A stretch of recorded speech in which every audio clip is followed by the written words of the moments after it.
भाइयों, आज की इस वीडियो के द्वारा हम आपको मंडोर प्रतिहार वंश के संस्थापक राजा हरिश्चंद्र प्रतिहार जी के बारे में जानकारी देंगे। तो आइए शुरू करते हैं। मंडोर वर्तमान में राजस्थान के जोधपुर जिले में है।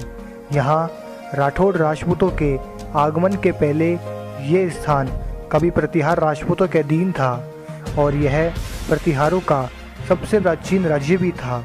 यहीं से प्रतिहार परिहार राजपूत वंशजों की शाखाएं निकलकर विस्तृत हुई, जिनमें जालोर, कन्नौज, उज्जैन, ग्वालियर, नागौद, अलीपुरा मुख्य रूप से है। यहाँ आज भी प्रतिहार राजपूत अच्छी संख्या में आबाद हैं। 550 ईस्वी के लगभग जोधपुर अंचल में हरिश्चंद्र प्रतिहार द्वारा स्थापित यहाँ प्रतिहारों की शाखा है। इसकी राजधानी मांडव्यपुर थी। भीनमाल, जोधपुर तथा घटियाल अभिलेखों द्वारा इस शाखा के 11 शासकों की जानकारी मिली है। राजा विप्र हरिश्चंद्र वेद शास्त्र पारंगत प्रतिहार परिहार वंश के गुरु अर्थात पूर्वज थे।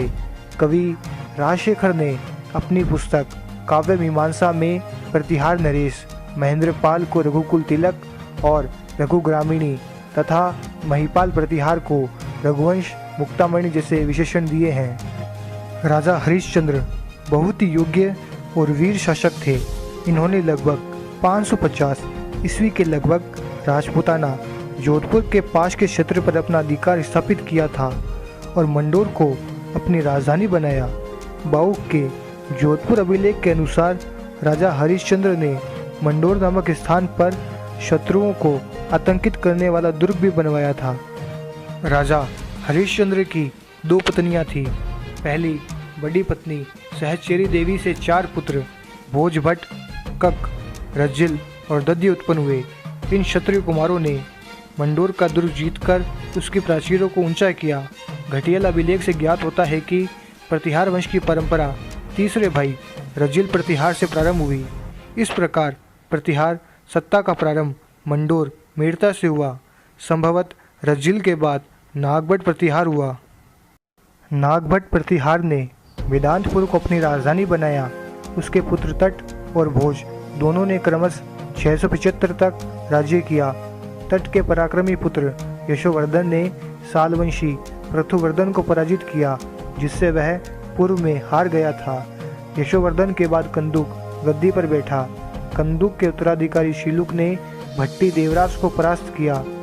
शिलुक के ही शासनकाल में अरब आक्रमणकारी जुनेद आया था। उसके पश्चात 750 से 825 ईस्वी के मध्य क्रमशः जोट, भील द्वितीय और कक इस वंश में हुए। कक ने कन्नौज मालवा शाखा के शासक नागभट्ट द्वितीय के साथ मिलकर घोड़ नरेश को पराजित किया था। 837 ईस्वी के जोधपुर अभिलेख में प्रतिहार वंश से संबंधित विस्तृत जानकारी प्राप्त हुई। बाउक प्रतिहार के बाद उसका सौतेला भाई कक्कुक गद्दी पर बैठा। प्रतिहार राजपूतों के उत्तर भारत में कई राज्य थे, जिनमें अलग अलग प्रतिहार नरेश शासन करते थे, लेकिन वह सभी मंडोर से ही संबंधित थे। प्रतिहारों की भारत में ज्येष्ठ गद्दी एवं प्राचीन राज्य मंडोर है, क्योंकि जितने भी प्रतिहार राजपूत हैं भारत में, उन सभी के पूर्वज मंडोर के ही वंशज हैं। मंडोर के बाद भारत में प्रतिहार राजपूतों की सबसे बड़ी रियासत नागौद राज्य है, जो 1950 तक काबिज रही। यहाँ आज भी 20 से 25 हज़ार प्रतिहार राजपूत निवास करते हैं। प्रतिहार वंश के महान राजा राजा हरिश्चंद्र प्रतिहार, राजा नागभट्ट प्रतिहार, राजा यशोवर्धन प्रतिहार, राजा वत्सराज प्रतिहार, राजा नागभट्ट द्वितीय प्रतिहार, राजा मिहिरभोज प्रतिहार, राजा महेंद्रपाल प्रतिहार, राजा महिपाल प्रतिहार, राजा विनायकपाल प्रतिहार, राजा महेंद्रपाल द्वितीय प्रतिहार, राजा विजयपाल प्रतिहार, राजा राज्यपाल प्रतिहार, राजा त्रिलोचनपाल प्रतिहार, राजा यशपाल प्रतिहार, राजा वीरराजदेव प्रतिहार, नागौद राज्य के संस्थापक।